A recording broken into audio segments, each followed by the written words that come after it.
إخوان وأخوات السلام عليكم ورحمة الله. أعوذ بالله السميع العليم من الشيطان الرجيم. بسم الله الرحمن الرحيم. الحمد لله رب العالمين وبه نستعين وصلى الله على محمد وآله الطاهرين وعلى الله عليهم أجمعين من الآن إلى قيام يوم الدين آمين رب العالمين.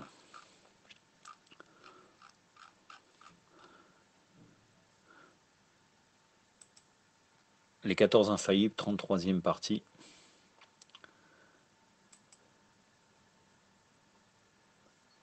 Et je vous souhaite aussi Asadallah Yamakum Bimilad Imam Mohammed al-Baqir alayhi salam. Et nous sommes aussi dans la période, et cela tombe très très bien, nous sommes dans la période de martyr de l'imam El-Hadi alayhi salam.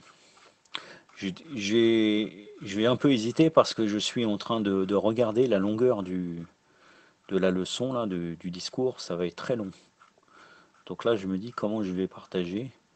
Inch'Allah, je vais faire pour le mieux. Je vais essayer de maintenir jusqu'à 20 minutes pour pas être trop long, 20-25 minutes, et je m'arrêterai. Mais a priori, ça devrait aller. Tout dépendra si j'ai des choses à dire. Je pense que je peux aller, 3 chapitres. L'introduction, ses parents et la période initiale de l'imam. Donc lundi, Inch'Allah, nous serons le 3 pour certains.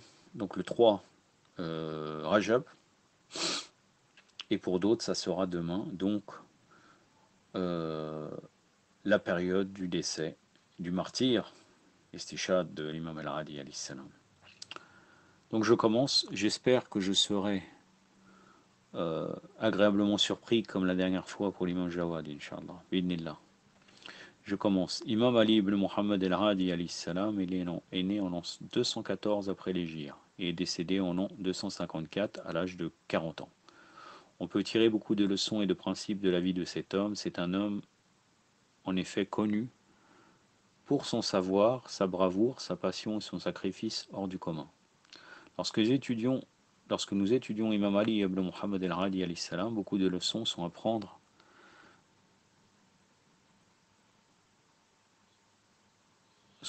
de la situation politique à laquelle faisaient face les imams de Ahlul Bayt alayhim salam précédant la venue de l'imam Mahdi d'Ali Muhammad.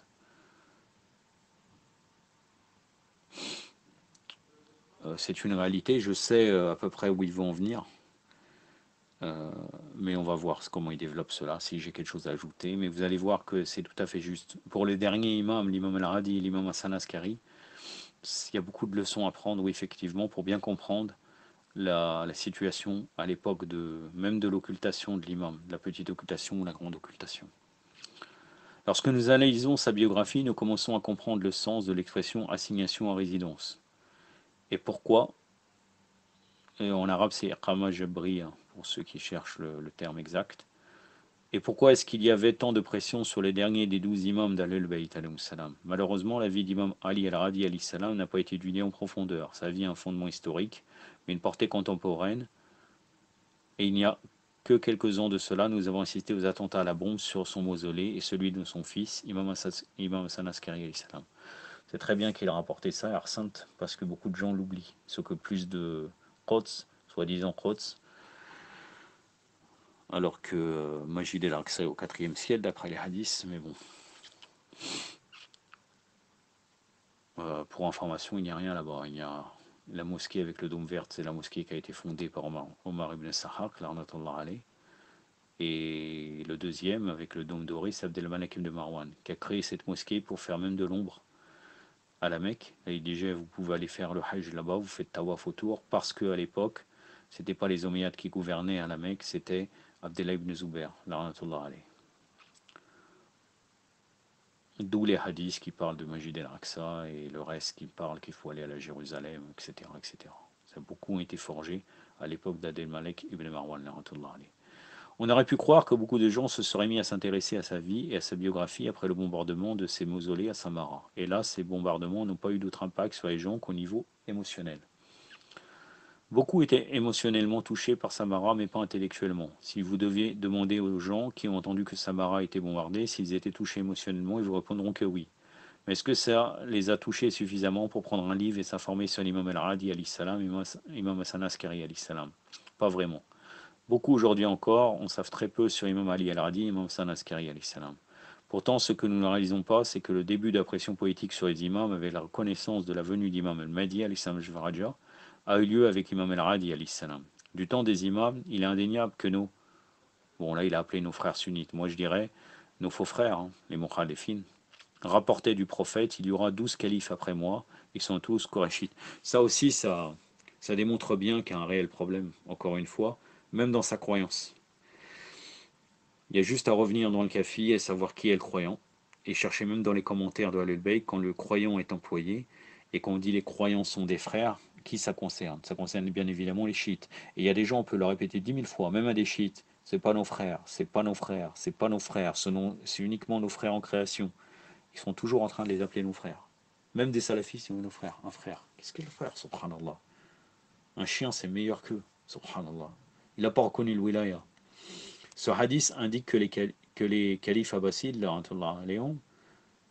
de par leur relation avec les savants, les mukhalifin, attendaient la venue de l'imam Mahdi.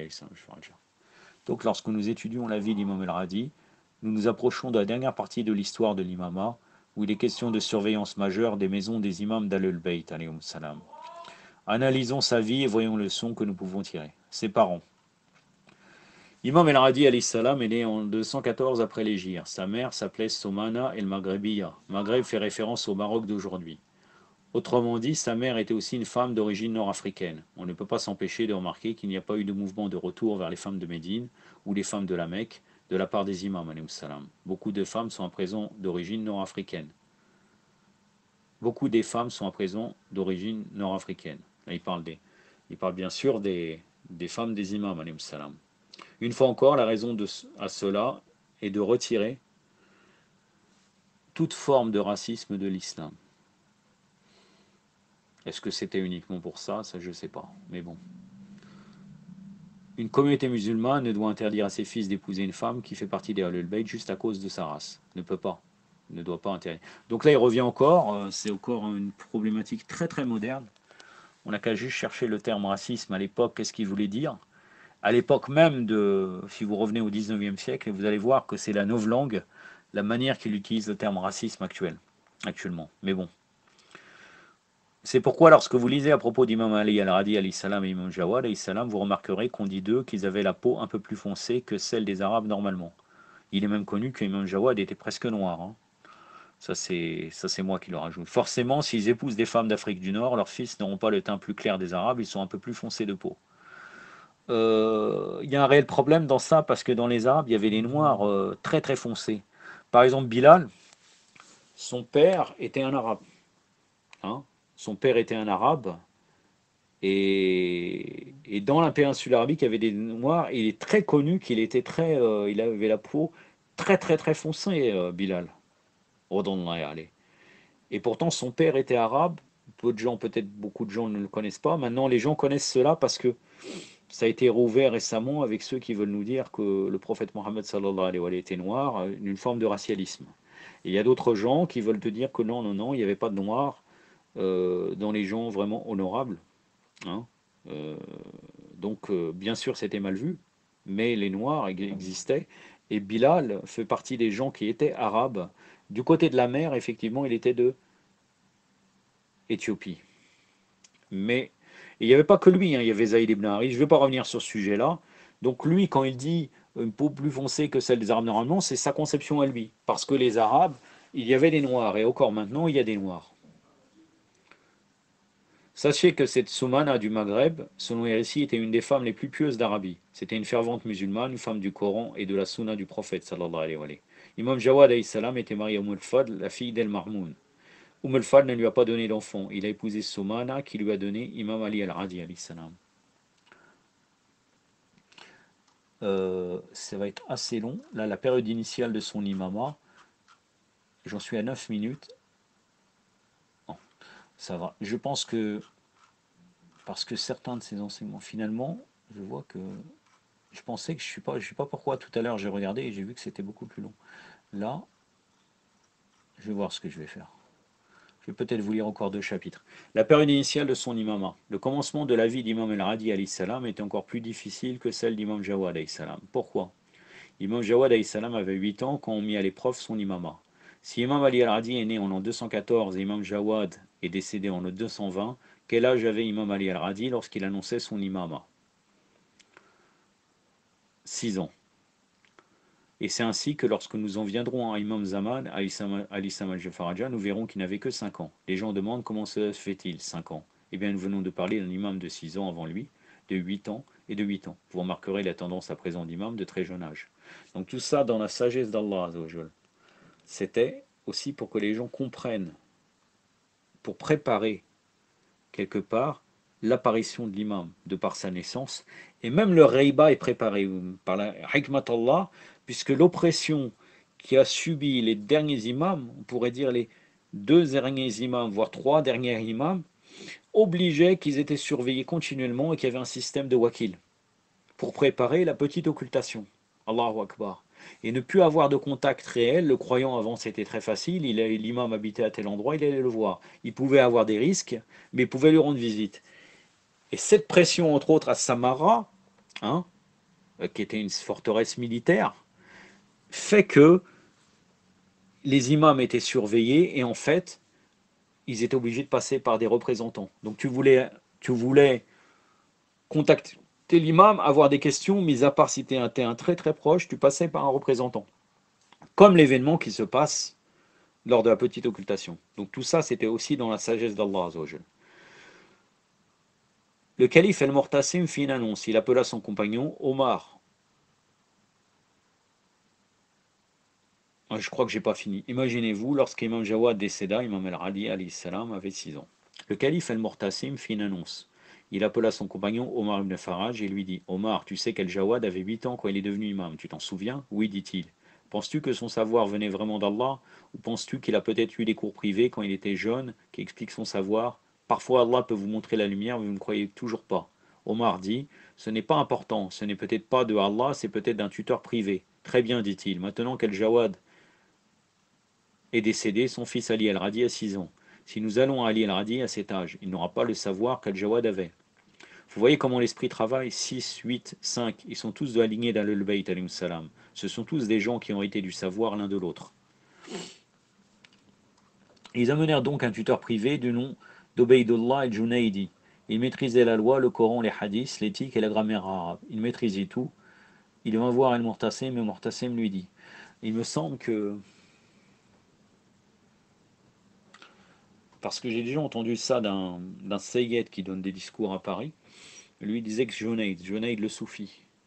Mais ça veut rien dire. Là, il ne montre pas cela. Vous savez très bien que, comment il s'appelle, Sayyid Amar Nakshawani, a quand même des tendances de vouloir parler souvent, mettre en avant le soufisme. On l'a vu dans plusieurs moments, au moins dans 2 moments, dans toutes ses biographies. Et je ne suis pas sûr que c'est le même Junaid de Bagdad qui était le professeur, euh, le tuteur soi-disant de l'imam El-Radi alayhi salam. Donc Obeidullah Junaidi n'a pas forcément un lien avec Junaid de Bagdad, le fameux soufi. Ils amenèrent donc un tuteur privé du nom d'Obeidullah Junaidi. Je dis ça parce qu'il y avait une confusion de ce Sayyid, c'est pour ça que je vous dis ça. Il maîtrisait la loi, le Coran, les hadiths, l'éthique et la grammaire arabe. Il maîtrisait tout, il vint voir El-Mortasim et Mortasim lui dit: écoute, connais-tu cet enfant de 6 ans là-bas? Quel enfant de 6 ans demanda Obeidullah Junaidi. Celui qui est là-bas. Ô Ali, fils de Mohammed. Oui, je veux que tu sois son tuteur à partir d'aujourd'hui. Omar ibn Farah intervint et demanda à Ubaydullah el-Junaidi: sais-tu pourquoi nous voulons que tu sois son tuteur? Pourquoi demanda Ubaydullah. Nous voulons que tu t'empares de son esprit avant que quelqu'un d'autre s'empare de son esprit. Il pensait vraiment que l'imam n'était pas infaillible et comme il est jeune, il va pouvoir être influencé. Que voulez-vous que je lui injecte dans l'esprit? Injectez-lui la haine de la religion de l'islam, dit Omar. Mais je suis moi-même un savant en islam. Très bien, dit Omar. Injecte-lui la haine de la famille du prophète, sallallahu alayhi wa alayhi, qu'il croit à quelque chose d'autre.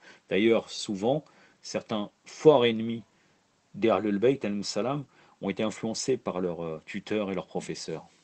Et inversement, des gens qui étaient dans la cour des califes usurpateurs avait des tuteurs qui des fois étaient Shirat al-Bayt, qui faisaient Taqiyya, ils leur ont mis l'amour de Muhammad wa Ali Muhammad. Laissez-le-moi, dit Ubaydullah al-Junaidi, je suis un homme d'un âge mûr et lui n'a que 6 ans. Son père avait 8 ans et il avait peut-être un tuteur privé. Ubaydullah al-Junaidi alla de ce pas. Le jour suivant, quelqu'un le vit et lui dit Ubaydullah, comment va ton serviteur de Banu Hachem? Quel serviteur nous a-t-il? Celui de 6 ans, comment va-t-il? Ne dis pas de lui que c'est un serviteur, c'est un savant d'Ali Muhammad. Allahumma salli ala Muhammad wa ali. Walajal, farajahum, wal'anadahum. Que veux-tu dire? Quand je suis entré chez lui, j'ai dit à l'enfant récite-moi une sourate du Coran. L'enfant me dit, donnez-moi le sourate et je continuerai de réciter. Je choisis alors le plus grand sourate du Coran et l'enfant se met à réciter tout par cœur. Et sa voix était pareille à celle du prophète Daoud. Alayhi wa afdallah salat ala Muhammad wa alayhi.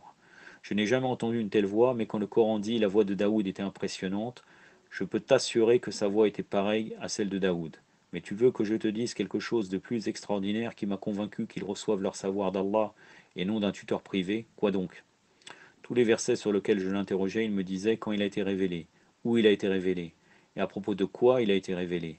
Peux-tu me dire comment un enfant de 6 ans peut savoir tout cela déjà? Ne me laissez pas avec cet enfant, car ce n'est pas moi qui l'éduque, mais lui qui m'éduque. Lorsqu'El Mortassem m'entendit cela, il se dit oui, je sais qu'ils ont du savoir, mais il y a sûrement quelqu'un qui peut les remettre en question. Savez-vous à qui est-ce qu'El Mortassem fait appel à nouveau? Parfois, nous n'apprenons pas de nos erreurs, n'est-ce pas? Il appela Yahya ibn Aksam à nouveau. Yahya ibn Aksam avait déjà vécu sa journée la plus embarrassante face à Imam Jawad. Le revoilà. El Mortassem lui dit Yahya, je veux que tu poses des questions à ce jeune homme. Tu veux dire cet enfant qui est le fils de celui à qui El Mahmoud m'avait demandé de poser des questions? Oui. On doit passer par là à nouveau? Oui, Yahya, interrogez-le. Tu sais, ces gens, leur savoir est différent. Ces gens n'ont pas été choisis par les hommes. Il y a quelqu'un d'autre qui les choisit, et c'est Allah subhanahu wa ta'ala. Même cet ennemi reconnaît ça et reconnaît la puissance de son savoir qui dit qu'il peut l'avoir que d'Allah. Ne me parle pas ainsi, interroge-le, je n'ai pas vu ce qu'El Marmoun a vu. Tout ce que je sais, c'est que ce n'est pas vrai. Parfois, les gens peuvent vous mettre en garde, mais vous choisissez de ne pas écouter. Yahya ibn Aksam regardait le Mortassem et dit nous allons donc interroger Ali al-Radi. Oui, interroge-le, Ali al-Radi. Yahya aborda Imam Ali al-Radi et lui dit Ali, j'ai des questions à te poser. À propos de quoi demanda Imam al-Radi. J'ai des questions à propos du prophète Adam, du prophète Soleiman, du prophète Youssouf et à propos d'Ali ibn Abi Talib et du Coran. Alayhum salam ajma'in. Quel âge avait Imam Ali al-Radi alayhi salam? Il était très jeune, 6 ou 7 ans. Ne laissez personne vous faire douter de vos imams. Le savoir de votre imam est de loin supérieur à tous ceux qui étaient autour de lui. Soyez fiers d'assister au wilada, à la naissance ou au martyr d'Imam al-Radi alayhi salam. Ne laissez pas vos mosquées vides, ce sont les flambeaux du savoir des Ahlul Bayt. Venez honorer leur savoir. Allahumma salli ala Muhammad. C'est très éloquent. Et encore une fois, je suis surpris agréablement. C'est très bien ce qu'il dit, hein. Vraiment, mashallah, c'est bien. Donc ça prouve vraiment que Amar Nakshbandi, comme m'a dit un frère récemment, un jeudi à Dwarakomei, c'est une personnalité complexe. En fait, des fois, il peut dire des choses très très bien, et d'un autre côté, des fois, ça va pas du tout, quoi. Là, pour l'imam Jawad et l'imam al-Radi, c'est bien, mashallah. J'ai souligné quelques points, mais sinon, mis à part ça, c'est très peu. C'est pas des points qui font vraiment, qui montrent une déviation. Yahya regarda Imam Ali al-Radi et dit la première question que j'aimerais te poser à propos du prophète Adam, quel est l'arbre dont il s'est nourri? Il était originellement connu sous le nom de l'arbre de l'envie. Oui, tu as raison. Es-tu content El Mortassem? Non, demande-lui autre chose, c'était trop facile. Yahya reprit à l'adresse d'Imam al-Radi alayhi salam. Le prophète Sulayman a dit qui peut m'apporter le trône de la reine de Saba? Et le trône de la reine de Saba se trouvait dans un coin du monde. Le prophète Sulayman alayhi salam dit je le veux devant moi. Un des djinns dit alors je peux l'apporter. Et Asif ibn al-Bahriya alayhi salam dit je t'apporterai en un clin d'œil. Et le trône surgit aussitôt. Oh Ali al-Radi, est-ce que le prophète Sulayman ne pouvait pas le faire lui-même? Pourquoi avait-il besoin de demander? Aussi, il aurait pu le faire lui-même, mais il voulait que cela soit clair pour les gens qui seraient le successeur après son décès. Donc en fait, Asif ibn al-Bakhira jouait le rôle de l'imam, en fait.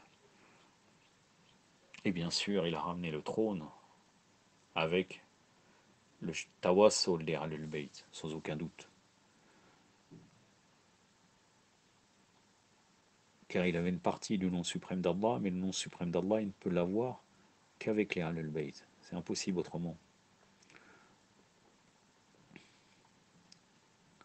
El Mortasem demande encore. Yahya reprit, ne sommes-nous pas supposés accomplir le soujoud de la prosternation que devant Allah?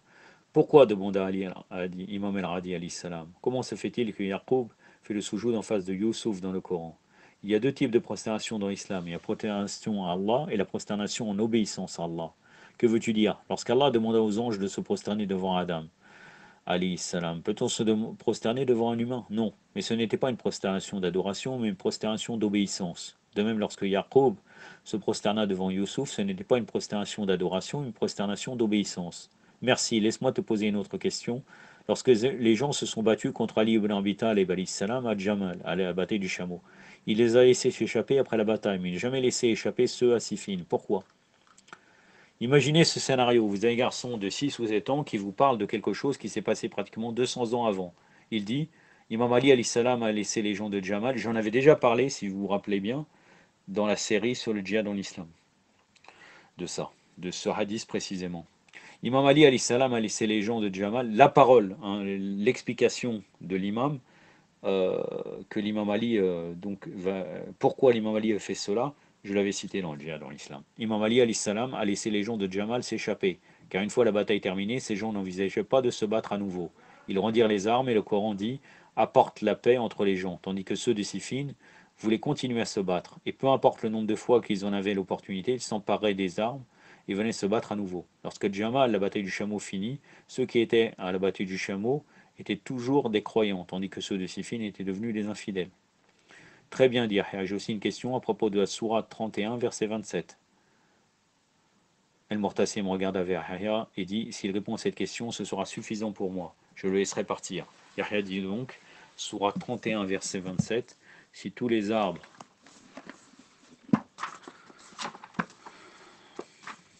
31, verset 27. Donc la sourate Luqman.